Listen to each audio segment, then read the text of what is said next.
दोस्तांनो, नमस्कार मंडळी. काय गंमत असते पहा, आपण ना सारेच जण थोड्याफार फरकाने एकमेकांपेक्षा वेगळे आहोत. आणि असं असलं तरी जेव्हा आपण एखाद्या समूहाचा भाग असतो तेव्हा मात्र सर्वांना सारखेच समजतो, कारण आपण एकाच विचारांच्या राहणीमानाच्या माळेमध्ये गुंफलेले असतो. आता त्या समूहामध्ये अचानक एखादा नवखा पाहुणा येतो आणि आपल्या साऱ्यांचं लक्ष वेधून घेतो. का तर आत्मविश्वास, त्यामुळेच तो इतरांपेक्षा वेगळा भासतो. दोस्तांनो, तुम्ही आपल्या आत्मविश्वासामुळे चार चौघामध्ये आपली छाप सोडता आणि समोरच्याला जिंकून जाता. आज रेडिओवरती येऊन तुम्ही गप्पा मारता, अभ्यास करता आणि आम्हाला जिंकता. हाच तर आहे तुमचा आत्मविश्वास. आणि म्हणूनच हा क्षण साजरा करण्यासाठी मी आरजे रेश्मा आणि स्मिती ब्रीद आलोय आपल्या भेटीला शाळेबाहेरच्या शाळेत.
दुवारूपी प्रार्थना होती ही, मस्त.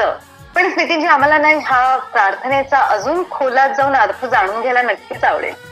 खर तर ही फार सर्वांना आवडणारी दुआ आहे. लब पे आती है दुआ बन के तमन्ना मेरी, जिंदगी शम्मा की सूरत हो खुदाया मेरी. म्हणजे जीवन उजळून जावं माझं, अशी माझी एक तमन्ना आहे, अशी प्रार्थना माझ्या मुखी आलेली आहे. आणि यातलं एक महत्वाचं कडवं जे मला फार आवडतं, जिंदगी हो मेरी परवाने की सूरत या रब, इल्म की शम्मा से हो मुझको मोहब्बत या रब. म्हणजे इल्म म्हणजे शिक्षण, ज्ञान. ज्ञानाच्या दिव्यावर माझं प्रेम जडो आणि मला ज्ञान प्राप्ती होवो. ज्ञानाची अशी आस असलेली मुलांची ही प्रार्थना 1902 साली मोहम्मद इक्बालजी यांनी रचली आणि सगळीकडे ही प्रार्थना, दुवारूपी प्रार्थना अजूनही गायली जाते बऱ्याचशा शाळांमधून. वा, क्या बात आहे. म्हणजे एकूणच ह्या ज्ञानरूपाने इतकी सुंदर सुरुवात झाली तर आजचा दिवस अगदी प्रसन्न असणार आहे या अभ्यासाच्या बाबतीत. तरी म्हणजे बालवर्गासाठी आपण काय अभ्यास दिला होता? बालवर्गासाठी आपण जो अभ्यास पाठवला होता त्यात त्यांना काम सांगितलं होतं पाहुणा ओळखा. आता हा पाहुणा म्हणजे कोण, तर आपण 3 चित्र दिली आहेत, त्यापैकी 2 चित्र सारखी आहेत, समान आहेत, आणि 1 चित्र त्यातलं वेगळं आहे. म्हणजे अगदी लहान मुलं असतील तर त्यांना आपण 2 टमाटरची चित्र आणि त्याच्या बाजूला 1 कांद्याचं चित्र असं जर आपण त्यांच्या समोर ठेवलं, म्हणजे 2 टमाटर आणि त्यांच्या बाजूला त्याच रांगेमध्ये 1 कांदा असं जर चित्र किंवा प्रत्यक्ष वस्तू ठेवल्या आणि मुलांना विचारलं की या 3 पैकी वेगळा कोण आहे, अच्छा, तर मुलं सांगतील की कांदा हा वेगळा आहे. ओके. तर असाच अभ्यास आपल्या बालवर्गातल्या मुलांना आपण करायला सांगितला होता.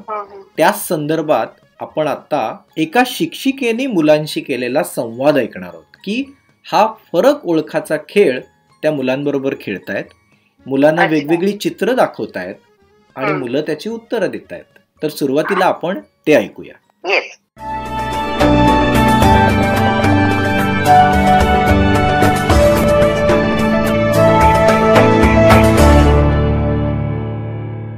फरक ओळखा.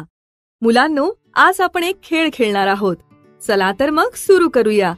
मी तुम्हाला 2 चित्र दाखवणार आहे. ती दोन्ही चित्रे दिसायला सारखीच आहेत, पण त्यामध्ये काही फरक आहे. तो फरक कोणता आहे ते तुम्ही शोधून काढा. हो बाई, हे पहा पहिले चित्र आणि हे दुसरे चित्र. आता सांगा बरं, यांच्यात काय फरक आहे? बाई, पहिल्या चित्रात 2च पक्षी आहेत आणि दुसऱ्या चित्रात 4 आहेत. शाबास. अजून काही फरक दिसतो आहे का शोधा बरं. बाई, पहिल्या चित्रात मुलगा बॉलला किक मारतो आहे आणि दुसऱ्या चित्रात मुलगी बॉलला किक मारते आहे. अगदी बरोबर. म्हणजेच पहिल्या चित्रात मुलगा पुढे आहे आणि दुसऱ्या चित्रात मुलगी पुढे आहे. अजून काही फरक दिसतो आहे का या चित्रात? बाई, पहिल्या चित्रात मुलाने लाल पॅन्ट घातली आहे आणि दुसऱ्या चित्रात पिवळी पॅन्ट घातली आहे. आणि पहिल्या चित्रात चेंडू मोठा आहे आणि दुसऱ्या चित्रात छोटा चेंडू आहे.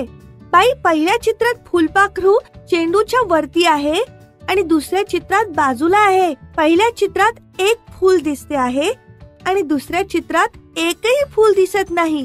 आणि बाई, मुलगा आणि मुलगी यांच्यामध्ये पहिल्या चित्रात छोटे गवत आहे, दुसऱ्या चित्रात मोठे गवत आहे. शाबास मुलांनो, तुम्ही या दोन्ही चित्रातील फरक अगदी बरोबर ओळखला आहे.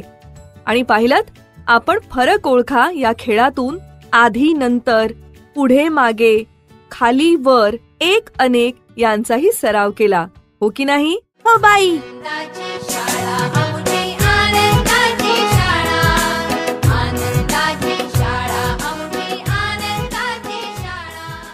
वा, खूप छान आणि उपयुक्त ऍक्टिव्हिटी होती. हो ना. आणि तसाच अभ्यास आपल्या बालवर्गातल्या मुलांना सुद्धा आपण काल पाठवला होता. पालकांना सांगितलं होतं की मुलांना 3 चित्र दाखवा, त्यातली 2 सारखी चित्र घ्या आणि 1 वेगळं चित्र घ्या आणि त्या 3 चित्रापैकी वेगळे असलेलं चित्र मुलांना ओळखायला सांगा. तर याच संदर्भात आपण आता बोलणार आहोत साई घोडके या इयत्ता 2रीतल्या मुलाशी, जो राहणारा आहे गाव टाकळी बुद्रुक, तालुका नांदगाव, जिल्हा नाशिक इथला. त्याच्याशी बोलूया आणि त्याचे बाबा गोकुळजी यांच्याशी बोलूया आणि समजून घेऊया की नेमकं त्याने हा अभ्यास कसा केलाय आणि त्याच्यात त्याला काय गमती जमती आल्या. नमस्कार गोकुळजी, शाळेबाहेरची शाळा या रेडिओ कार्यक्रमात तुमचे स्वागत आहे. नमस्कार सर. कसे आहात तुम्ही? ठीक आहे. आणि कसा चाललाय साईचा अभ्यास? छान करतोय अभ्यास. तुम्हाला किती मुलं आहेत गोकुळजी? 2 मुली आणि 1 मुलगा. बर. आणि साई हा लहान आहे की मोठा आहे? लहान आहे एवढे. अच्छा. आणि 2 मोठ्या मुली आहेत? हो. त्या कितवीला आहेत? एक 8वीला आहे आणि एक 4थीला आहे. वा, म्हणजे शाळेबाहेरच्या शाळेचा अभ्यास सर्वांसाठी उपयुक्त ठरतोय तर. तुम्ही ऐकता का शाळेबाहेरची शाळा कार्यक्रम? हा, मग ऐकतो. बर. गोकुळजी, आपण काय करता? शेती. बर. आणि कोणती पिकं आहेत आपल्या शेतामध्ये? कांदा आहे, कलिंगड आहे, मिरची आहे. वा, म्हणजे महागडा असा कांदा तुम्ही पिकवता तर. छान. साईला अभ्यासामध्ये तुमच्या घरी कोण कोण मदत करत? हा, दोन्ही मुली, बहिणी ना दोन्ही मोठ्या, त्याही करतात. बर. छान. आम्ही साईशी बोलू शकतो का? हा, मग बोलू शकता. देऊ का? हो, द्या ना. Hello hello hello. Hello Sai, कसा आहेस? ठीक आहे. काय करत होतास? अभ्यास. साई, तुझ्या शाळेचं नाव सांगशील मला? हो. सांग बरं. जी.प. प्राथमिक शाळा. गावाचं नाव? टाकळी. ओके, छान. मग तू कितवीला गेलायस? इयत्ता दुसरी मध्ये शिकतोस? वा, छान. बर, आम्ही तुला रोज जे अभ्यास पाठवतो त्याच्यापैकी काल जो अभ्यास पाठवला होता त्यात घरी सर्वांना सांगितलं होतं की 3 चित्र तुला दाखवायची, त्यातली 2 सारखी आणि एक वेगळं चित्र ओळखायचं. तर हा खेळ खेळलास का तू? हो. काय काय होती चित्र दाखवली होती तुला घरात? कोण खेळलं तुझ्याशी हा खेळ? घराची आणि झाडाची. अच्छा. सारखी चित्र कोणती होती साई? घराची. अच्छा. आणि वेगळं चित्र? झाडाची. ओके, छान. तुला पटकन ओळखता आलं असेल ना? हो. Very good. कोणी अभ्यास करून घेतला साई तुझ्याकडून हा? बहिणीने. अच्छा. काय नाव आहे तुझ्या बहिणीचं? कावेरी. मग कावेरी ताईने तुला हे सगळं शिकवलं का? हो. तिने चित्र काढली की तुला चित्र दाखवली पुस्तकातली? काढली. काढून दाखवली. वा, खूप छान. अच्छा साई, आम्हाला एखादं छानसं गाणं म्हणून दाखवतोस का? कविता सांगू का? हो, बोल ना. डिंग डिंग डिंगोरी, डिंग डिंग डिंगोरी, घर घर फिरली, चक्कर येऊन लपटली, ट्रिंग ट्रिंग सायकल, धाव धाव धावली, घरभर भटकून धपकन धडकली. मस्त, छान बोललास. ही तुमच्या पुस्तकातली कविता आहे ना? हो. काय बरं त्याच्यामध्ये कुठल्या खेळाचं, कुठल्या वस्तूबद्दल म्हटलंय? भिंगरी. भिंगरी. तुझ्याकडे आहे का भिंगरी? हो. खेळतोस तू भिंगरीने? हो. बर, छान. ओके साई, तुला आणखीन काही बोलायचं आहे? मला कार्यक्रम आवडतो. तुला कार्यक्रम आवडतो. तू ऐकतोस का? हो. काय वाटतं मग तुला ऐकताना? काय वाटतं तुला? कार्यक्रम ऐकताना आवडतो का कार्यक्रम? हो. ओके. साई, तुला वाटलं होतं का या कार्यक्रमात सहभागी व्हावं आपण सुद्धा? हो. मग आता तू सहभागी झालास तर कसं वाटतंय? छान. छान वाटलं आम्हाला तुझ्याशी बोलून. तुला आवडलं का? हो. ओके, चालेल. आपण पुन्हा बोलू. Okay, bye bye. Bye bye. Sai आणि त्याच्या बाबांशी बोलून खूप छान वाटलं आणि एकूणच नितीनजी हा अभ्यास थोडा वेगळा आणि छान होता. हो ना. तर मग आपण 3री ते 5वीच्या विद्यार्थ्यांना काय अभ्यास दिलेला? आपल्या 3री ते 5वीच्या विद्यार्थ्यांना यावेळेला आपण इतिहासाचा अभ्यास पाठवला होता. छत्रपती शिवाजी महाराजांचे कोणते कार्य आहे आणि ते स्वराज्याचं काम करत असताना त्यांना नेमकी कोणती अडचणी आल्या, त्यांच्या नातलगांनी त्यांना कोणत्या अडचणी उभ्या केल्या. तर माझ्या मते कोणतंच कार्य जेव्हा कोणी करत असेल तर ते इतकं सोपं नसतं, मग ते कुठलंही कार्य असो. तर इतिहासामध्ये छत्रपती शिवाजी महाराजांकडून आपण बरंच काही शिकू शकतो. त्यांनी जे स्वराज्याचे स्वप्न पाहिले तर ते स्वप्न अस्तित्वात आणण्यासाठी सुद्धा त्यांनी खूप कष्ट घेतले आणि ते कार्य तितकं सोपं सुद्धा नव्हतं. म्हणून आपण आता थोडी आणखीन माहिती समजून घेऊया की नेमकं या स्वराज्याच्या कामामध्ये कोण आड येत होतं आणि त्यांच्या समोर असलेली आव्हानं कोणती होती. येस, ऐकूयात.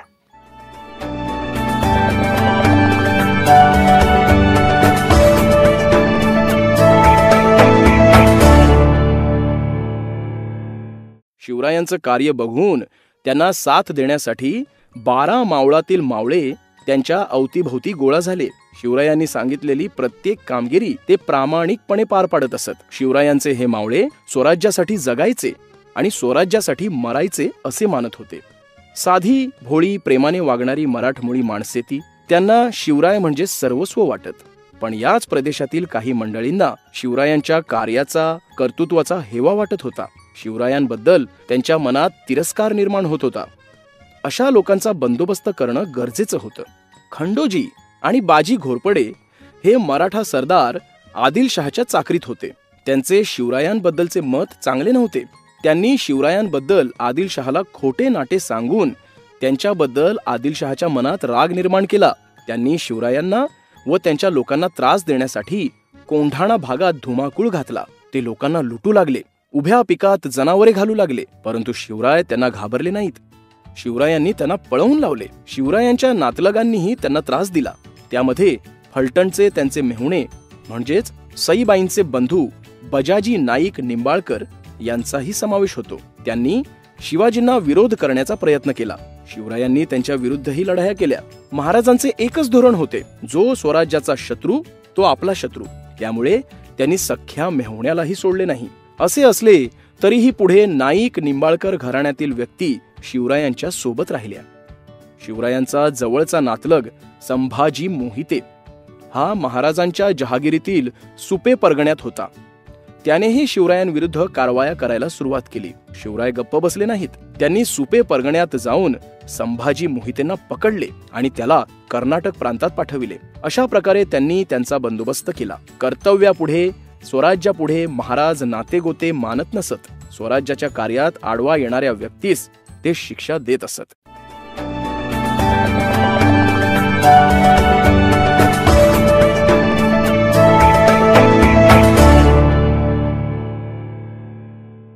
छत्रपती शिवाजी महाराजांना निश्चयाचं महापेरू का म्हणतात ते आता कळलं. आणि स्मितींची आपण बऱ्याचदा निश्चय करतो आणि निश्चय करणं खरं तर सोपं आहे, पण निभावणं कठीण असतं. आणि त्यातही अनेकदा केलेले निश्चय सुद्धा तुटत असतात आपले बऱ्याचदा. हो बरोबर आहे. आणि आपण बऱ्याचदा असं ठरवतो, निश्चय करतो की आपण बचत करू पैसेसाठी. लहान मुलं असतील, मोठी माणसं असतील, सर्वजण आपण निश्चय करतो की दर महिन्याला अमकी अमकी रक्कम आपण निश्चितपणे बाजूला ठेवू. पण ते काही केल्या होत नाही.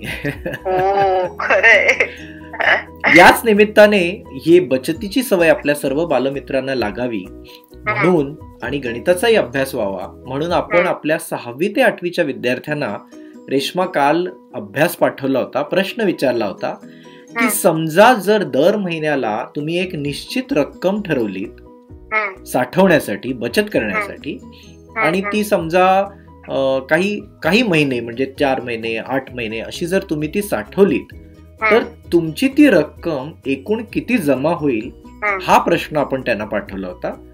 अच्छा. तर त्या संदर्भात आपण आता बोलूया रेखा चापले या इयत्ता 6वीतल्या आपल्या बालमैत्रिणीशी, जी राहणारी आहे गाव मेंढाटोला, तालुका धानोरा, जिल्हा गडचिरोली इथली. तिच्याशी बोलूया आणि तिची आई सौ वेणुताई यांच्याशी बोलूया आणि समजूया की रेखाने ह्या प्रश्नाचं उत्तर काय काढलंय आणि ती बचतीबद्दल काय बोलते. ओके. हॅलो, नमस्कार सर. नमस्कार वेणुताई, कशा आहात? ठीक आहे सर. शाळेबाहेरची शाळा या कार्यक्रमात तुम्हा दोघींचे खूप खूप स्वागत आहे. धन्यवाद सर. तुम्ही शाळेबाहेरची शाळा रेडिओ कार्यक्रम ऐकता का नियमित? हो, ऐकतो ना. कसा वाटतो मग कार्यक्रम तुम्हाला? मुलांच्या याच्यासाठी आता हे लॉकडाऊन असल्यामुळे मुले शाळेत जाऊन अभ्यास नव्हते करत, त्याच्यामुळे ते त्यांना घरी अभ्यास करायसाठी मिळत होता. बरोबर. ताई, तुम्हाला असं वाटलं होतं का अरे वा या कार्यक्रमामध्ये रेखाने सुद्धा सहभागी व्हावं कुठेतरी? तुमची इच्छा होती का? हो, आपली इच्छा राहते ना, आपली मुलगी कुठेतरी सहभाग व्हावा, कुठेतरी आपल्या मुलीला कुठेतरी समोर जावं असं वाटतंय ना आपल्याला. बरोबर. मग आज या कार्यक्रमात तुम्ही दोघी आलेल्या आहात, कसं वाटतंय? आम्हाला तर खूप आनंद होऊन राहिला, कारण की आपल्या मुलीचा आवाज आज महाराष्ट्रामध्ये गाजून राहिलेला आहे. हो, बरोबर बरोबर. छान. वेणुताई, तुम्हाला किती मुली आहेत, किती मुलं आहेत? एक मुलगी आणि एक मुलगा, मोठी मुलगी आणि छोटा मुलगा. अच्छा. मुलगा कितवीला आहे छोटा? मुलगा 4थीत आहे आणि मुलगी रेखा 6वीत आहे. बरोबर. दोघांनाही अभ्यासाचा फायदा होतोय का? हो हो हो. बरोबर. छान. हॅलो जी. नमस्कार विलासजी, कसे आहात? नमस्कार जी. नमस्कार, बोला. तुमचे सुद्धा शाळेबाहेरची शाळा या कार्यक्रमात स्वागत आहे. हो, ठीक आहे जी, ठीक आहे. धन्यवाद धन्यवाद. विलासजी, आपण काय काम करता? मी साहेब सध्या आता शेती करतो आणि आता ग्रामपंचायतीच्या निवडणुका पार पडल्या. हो, बरोबर बरं. मग रेखाचा अभ्यास कसा सुरू आहे? ठीक आहे सर. त्यामध्ये शिक्षण मुली आता आपल्या लॉकडाऊन मध्ये सुद्धा आम्ही सहभाग करतो तिला, आणि मी आता अडचणीमध्ये सुद्धा तिला मोबाईल घेऊन दिला स्क्रीनशॉटचा, हँडराईटवाला. ओके. मग त्यावरती अभ्यास करते आपला? हो, अभ्यास करते ना. ते खूपच मागे लागली माझ्या, काय करा पप्पा पण मला मोबाईल घेऊन द्या म्हणा. बरोबर, चालेल. नाही का, तिला घेऊन दिलो मी मोबाईल. आणि त्या तुमच्या या ऑनलाईन पद्धतीमुळे नाही का ते त्यांना मुलांना समजून राहिला ऑनलाईन पद्धती, आणि शिक्षक लोक सुद्धा मार्गदर्शन करून राहिले. बरोबर. आपण सगळेच शिकण्याचा प्रयत्न करतोय, नवीन पद्धतीने शिकण्याचा. हो हो हो. चालेल. मग आम्ही रेखाशी बोलू शकतो का? बोलू शकता सर. मी शाळेमधून सर्वात पहिले आमच्या शिक्षकांचा आभार करते. त्यांच्यामुळे मला इथे संधी मिळाली. गुड. रेखा, तुझ्या शाळेचं नाव सांग सर्वात आधी. जिल्हा परिषद उच्च प्राथमिक केंद्र शाळा मेंढाटोला. आणि तू कितवीला आहेस? 6वीला आहे मी. गुड. मग तुला कोण कोण शिकवतं शाळेमध्ये? मला क्लास टीचर माननीय जनबंधू सर, मुख्याध्यापिका टीचर सौ अरुणाताई लांजेकर मॅडम. किती मोठी शाळा आहे तुमची? 7वी पर्यंत आहे. 1 ते 7. आणि किती मुलं असतील तुमच्या शाळेत एकूण? 82. ओके, छान, व्हेरी गुड. रेखा, तुला आम्ही जे अभ्यास पाठवतोय ते अभ्यास आवडतात का? हो सर, मला खूपच आवडतात. बर. मग रेखा, आम्हाला सांग, जे गणित पाठवलं होतं आम्ही तुला, की दर महिन्याला एखादी निश्चित रक्कम आपण जमा केली तर एकूण समज 6 महिने आहेत, तर तुझी किती रक्कम जमा होईल? एकूण 6 महिने आहे. तर तू एक ठराविक रक्कम समज, म्हणजे एक 100 रुपये दर महिन्याला तू साठवलेस, तर 6 महिन्यात किती होतील बरं? 600 सर. बरोबर. आणि समज तू 15 महिने गोळा केलेस तर? 15 महिने 1500. हा, बरोबर. मग तू सेव्हिंग करतेस का? तू स्वतः बचत करतेस का? हो सर, मी बचत करते. Okay, good. मला पप्पा 100 रुपये देतात महिन्यातून, तर 50 रुपये खर्च करते आणि 50 रुपये जमा करते. छान. मग 50 रुपये तू जे खर्च करतेस त्याचा तू हिशेब ठेवतेस का? मी शाळेतले बुक, पेन वगैरे घेण्यासाठी जास्त खर्च करते. व्हेरी गुड, छान, करेक्ट. पण ते नोंद करून लिहून ठेवतेस का, की आपण एवढ्यासाठी एवढे खर्च केले? ते नाही करत सर मी. बरोबर. मग आजपासून करत जा, कारण त्याच्यामुळे काय होतं, आपल्याला लक्षात येतं की आपले पैसे कुठे जास्त खर्च होत आहेत. ओके, छान. अशीच बचतीची सवय ठेव आणि खूप मोठी हो. तुला मोठं होऊन काय बनायला आवडेल? मला शिक्षिका सर. अरे वा. मला मोठा होऊन जसं आम्हाला आमचे क्लास टीचर शिकवतात तसंच मला दुसऱ्या मुलांना शिकवायचं आहे. Very good. आणि कुठला विषय शिकवायला आवडेल तुला? मला मराठी, हिंदी, गणित. Very good. मग आम्हाला एखादं काही वाचून किंवा बोलून दाखवणार आहेस का? सर, मी एक कविता बनवलेली आहे. बरं, म्हण ना मग. हो सर, ते चाचा नेहरूवर आहे. बर, बोल. देशाला स्वातंत्र्य करण्यासाठी ज्यांनी जीवन वाहिले, देशाला स्वातंत्र्य करण्यासाठी ज्यांनी जीवन वाहिले, तेच स्वतंत्र भारताचे ठरले प्रधानमंत्री पहिले. तेच स्वतंत्र भारताचे ठरले प्रधानमंत्री पहिले.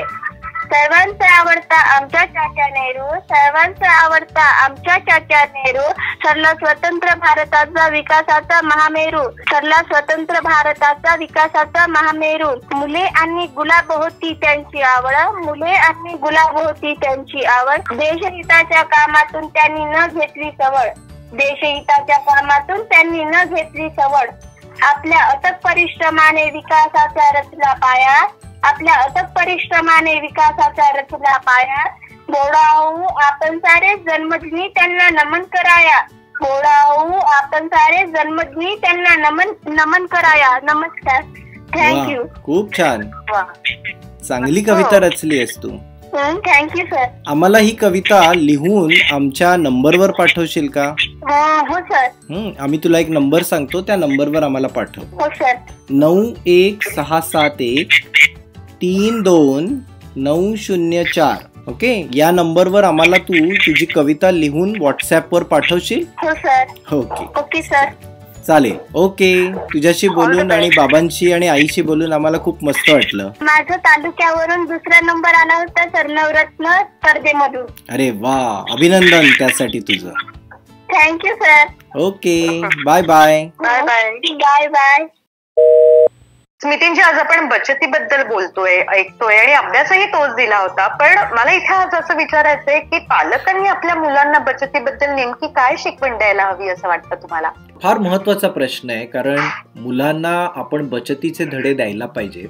इथे मला सर्व पालकांना आठवण करून द्यायची आहे की मुलं ही नेहमी पालकांचं आणि मोठ्यांचं अनुकरण करून शिकत असतात. बरोबर. जर त्यांना आपल्याला बचतीचं महत्व शिकवायचं आहे आणि जर त्यांना आपल्याला बचतीबद्दल शिकवायचं आहे, तर सर्वात आधी आपण त्यांना पालक म्हणून तुम्ही बचत करायला शिका. बरोबर. मुलांना 2 वेगवेगळ्या बरण्या द्या, एकावर बचत असं लिहा आणि दुसऱ्यावर खर्च असं लिहा. अच्छा. मुलांना तुम्ही जे पैसे देत असता ते त्या 2 बरण्यांमध्ये विभागून ठेवायला शिकवा. जर मुलांना तुम्ही काही पैसे देत असाल तर तेव्हा त्यांना ते पैसे महिना अखेरपर्यंत पुरवून वापरायला सांगा. मुलाने जी गोष्ट मनापासून हवी आहे त्यासाठी त्यांना पैसे वाचवायची सवय लावा, साठवायची सवय लावा. असे केल्याने वायफळ खर्च न करण्याची सवय सुद्धा त्यांना लागेल. क्या बात है. मुलांना एक हिशोबाची वही द्या आणि त्यात त्यांना त्यांचा खर्च सुद्धा लिहून ठेवायला सांगा. आणि अशाच प्रकारे आपण सुद्धा बचत करायला शिका, कारण बचत केल्याने आपलाही फायदा होणार आहे. पण नेमकी ही बचत आपण मोठी मंडळी कशी करू शकतो हे समजण्यासाठी आता आपण अभिनाथ शिंदे यांच्याकडून थोडासा अर्थबोध घेऊया आणि समजून घेऊया की बचत कशी करता येते. नक्कीच. नमस्कार, मी अभिनाथ शिंदे. आर्थिक साक्षरतेकडून आर्थिक स्वातंत्र्याकडे घेऊन जाणाऱ्या अर्थबोध या चळवळीमध्ये आपलं स्वागत आहे. आजच्या चर्चेचा विषय आहे आपण बचत कशी करायची. सर्वसामान्यांना किंवा सर्वांनाच पडलेला हा प्रश्न असतो की बचत नेमकी कशी करायची, कारण प्रत्येकजण बचतीसाठी धडपडत असतो आणि बचत न करण्याची वेगवेगळी कारणं दिली जातात. काय कारणं असतात तर साधारणपणे माझा पगार कमी आहे, माझ्याकडे कर्ज जास्त आहे, माझ्या जबाबदाऱ्या खूप जास्त आहेत आणि या सगळ्या गोष्टींवर मी बचत करू शकत नाही. पण तरीही आपल्याला बचत करायची आहे, तर त्याच्यासाठी आज आपण जे काही 4-5 नवीन मुद्दे सांगणार आहे हे आपण व्यवस्थित ऐकून घेतले, तुम्ही निश्चितच बचतीला सुरुवात करणार आहोत. तर याच्यातला पहिला मुद्दा आहे की बचतीचा पॅटर्नच बदलणे. बचतीचा पॅटर्न बदलायचं म्हणजे काय करायचं आहे तर आपण साधारणपणे अगोदर खर्च करत असतो आणि नंतर बचत करत असतो. तर आपल्याला आता याच्यात बदल करून काय करायचं आहे, अगोदर आपण बचत करणार आहोत आणि नंतर खर्च करणार आहोत. आपल्याला जो काही पगार येतोय या पगारातली निश्चित रक्कम ठरवून घ्या तुम्ही. आपल्याला 10% बचत करायची आहे, 15% करायची आहे, 20% करायची की 5% करायची आहे. साधारणपणे 20% केली पाहिजे, पण तुमचा एक कम्फर्ट झोन ठरवा आणि तेवढी बचत कंपल्सरी अगोदर काढून घ्या. आता ही बचत आपण केल्याच्या नंतरचा विषय असतो की आपण साधारणपणे खर्च करतो.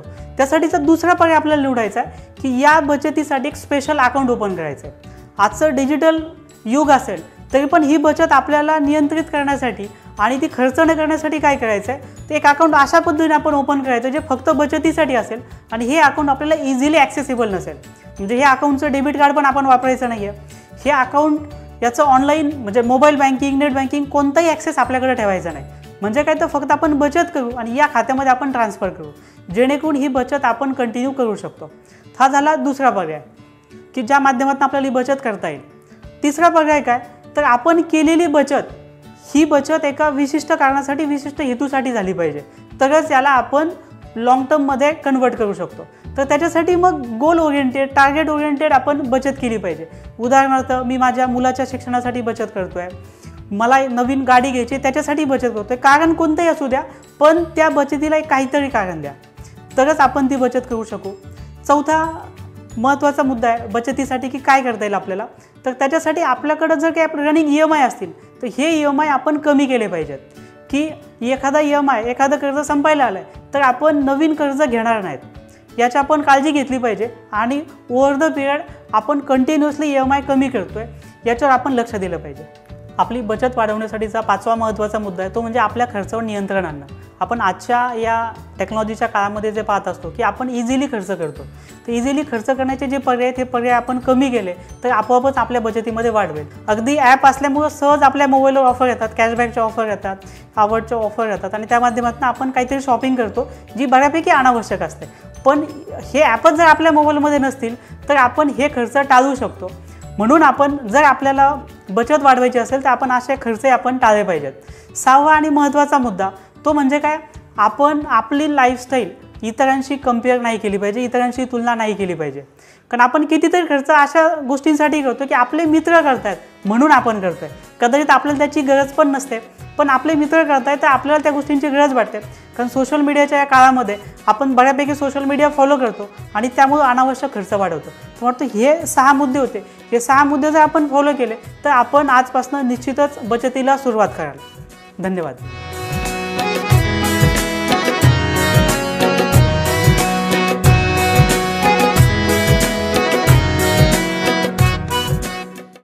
नितीनजी, आज जाता जाता तुम्ही आम्हाला कोणता सुविचार देणार आहात? क्रांती तलवारीने घडत नाही, तत्वाने घडते हे आपल्या सर्वांना माहित आहे रेश्मा. हो. म्हणूनच बचत करायची असेल आणि आपली आर्थिक परिस्थिती उद्या बदलायची असेल तर बचत हा त्याचा खूप मोठा मार्ग आहे. बचत म्हणजे काय आणि ती कशी करावी हे जर आपल्याला शिकायचं असेल तर ती आपण मधमाशांकडून सगळ्यांनी शिकलं पाहिजे. क्या बात है.